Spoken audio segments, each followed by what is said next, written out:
अरे मैडम कोई जाने वाला नहीं है। आप जब बोल रहे थे, आवाज उठ रही थी हमारा सीएम कैसा हो, सचिन पायलट जैसा हो, क्या इन लोगों की मांग पूरी होने वाली है? ऐसा है, राजनीति में वही होता है जो जनता चाहती है और जनता का जो आदेश है वो सर पे रहता है। मुझे कहा भेजिए कि आप आओ तो नए कुर्ते पजामे पहन के आना, ताकि उसको हरा पीला नालम कर जो उत्सव जोश है इसको संभाल के रखो। ये बहुत महत्वपूर्ण साल है हम लोगों के लिए। चुनौती हमारे सामने आएंगी, अभी त्योहार आएंगे, कुछ राजनीतिक चुनौतियां आएंगी, चुनाव भी इस साल के आखिर में होगा। राजनीति में वही होता है जो जनता चाहती है और जनता का आदेश सर्वोपरि होता है। ये कहना है रंगों की होली के साथ सियासी होली में भी रंगे सचिन पायलट का। चुनावी साल में रंगों में रंगे पायलट बयानों की पिचकारी छोड़ने से भी पीछे नहीं हट रहे हैं। होली का रंग भले ही पायलट पर अभी चढ़ा हो, लेकिन 2018 के कांग्रेस के सत्ता में आते ही सीएम बनने का खुमार रंग ऐसा चढ़ा कि अब 2023 में एंट्री करते ही खुद ही अपने कॉन्फिडेंस भरे अंदाज में कह डालते हैं कि जो जनता का आदेश वही सर्वोपरि रहेगा।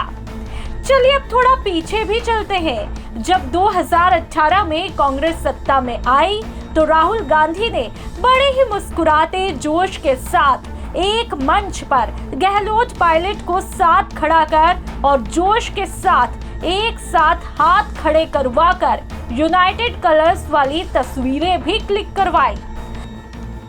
लेकिन कुछ ही समय में यूनाइटेड कलर्स के कच्चे रंग उतरना शुरू हो गए और सत्ता के ताज का पक्का रंग चढ़ने लगा। जो 5-5 साल का यहाँ राजस्थान में होता है, 5 साल कांग्रेस 5 साल बीजेपी, उस परिपाटी तोड़ने के लिए मेहनत कर हम जनता का आशीर्वाद प्राप्त कर सकें, ये मैं सभी कार्यकर्ताओं से मैंने अपील भी करी है। सर 2013 से 2018 तक जमीनी स्तर पर रहकर विपक्ष में रहते हुए आपने मेहनत की, ऐसा आपके समर्थकों का कहना है, और आपने जमीनी स्तर पर जगह जगह यात्राएं भी निकाली और आप खुद लोगों से मिले भी। पर क्या लगता है कि जो आप परिपाटी की जो बात करते हैं, बीजेपी कांग्रेस की जो बात करते हैं, उसको तोड़ने के लिए पार्टी को जो है वो कड़े फैसले लेने जरूरी है? निश्चित रूप से हर संगठन और हर पॉलिटिकल पार्टी जो मजबूती से निर्णय लेती है उसको जनता पसंद भी करते हैं, और मुझे लगता है कि राजस्थान में तमाम संभावनाएं हैं और हम लोग मिलकर काम करेंगे तो लोगों का आशीर्वाद हमको निश्चित रूप से मिलेगा। बीजेपी ने, मैं समझता हूँ, पिछले 8 साल में जो केंद्र की सरकार रही है लगातार लोगों को निराश किया है, और राजस्थान में भी भाजपा में जो फूट है, जो बिखराव है, एक जिम्मेदार विपक्ष की तरह वो बिहेव नहीं कर पाए पिछले 4.5 साल में। जनता इस बात को देख चुकी है, इसलिए भाजपा आपस में ही इतना झगड़ों में फंसी हुई है कि वो एक सशक्त पार्टी के रूप में उभर पाएंगे, बड़ा संदेह लोगों को है। मैं ऐसा मानता हूं कि हम सब लोग अगर सरकार और संगठन मिलकर काम करेंगे तो यहाँ सरकार रिपीट हो सकती है। सर कांग्रेस के अंदर से आवाज उठ रही है, संयम लोढ़ा ने विधानसभा के अंदर बोला है, हरीश मीणा ने बोला है, पेपर लीक के मामलों के मास्टरमाइंड को सरकार अभी तक चिन्हित क्यों नहीं कर पाई है, क्यों उनको पकड़ नहीं पाई है? ये बड़ा चिंता का विषय है। मैं हमेशा इस बात को बोलता आया हूं कि नौजवानों का भविष्य, उसके साथ कोई खिलवाड़ नहीं कर सकता, और सरकारें आती चली जाती हैं, लेकिन जो यंगस्टर्स हैं, जो यंग लोग हैं, लड़के लड़कियां हैं, पढ़े लिखे शिक्षित हैं, उन लोगों का अगर विश्वास कायम नहीं रहेगा सिस्टम के ऊपर तो बहुत बड़ा एक प्रश्न चिन्ह लग जाएगा हमारे भविष्य के लिए। इसलिए मैं हमेशा कहता हूं कि जो भी इस प्रकरण में शामिल रहे, कितना बड़ा व्यक्ति हो, मैंने पब्लिकली बोला इस बात को, पेपर लीक लगातार होते हैं, उसमें लोगों को लगना चाहिए कि हम जड़ तक पहुंच गए हैं और भविष्य में नहीं होगा। लेकिन हम लोग तमाम वादे करते हैं, फिर भी अगर बार बार रिपीट होती है तो लोगों का मनोबल टूटता है, और विश्वास अगर नौजवान खो देंगे तो बहुत चुनौती सामने आएगी। शहीदों की वीरांगनाओं के साथ जिस तरह से पुलिस ने व्यवहार किया, क्या लगता है कि सरकार की जवाबदेही होनी चाहिए थी, और क्या शर्मनाक था वो व्यवहार?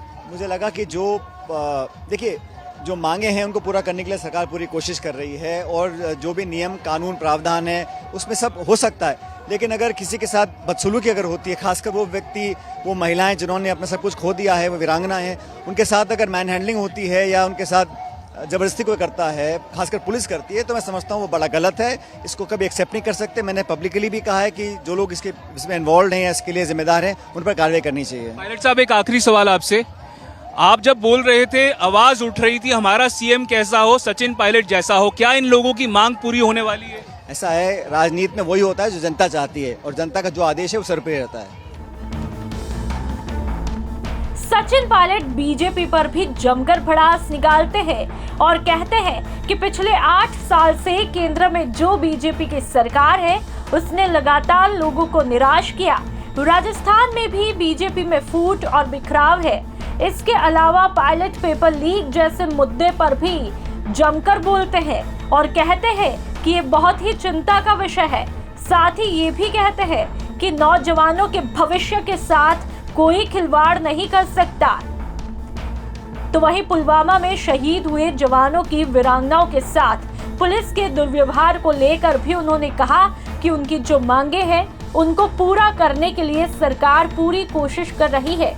जो भी नियम कानून प्रावधान है उसमें सब हो सकता है, लेकिन किसी के साथ अगर बदसलूकी होती है, खासकर वो महिलाएं जिन्होंने अपना सब कुछ खो दिया, तो वो बड़ा गलत है। साथ ही सचिन पायलट ये भी कहते हैं कि जो भी लोग इसमें शामिल हैं उन पर कार्रवाई होनी चाहिए। राजस्थान तक के लिए जयपुर से दिवांकुर वधावन की रिपोर्ट।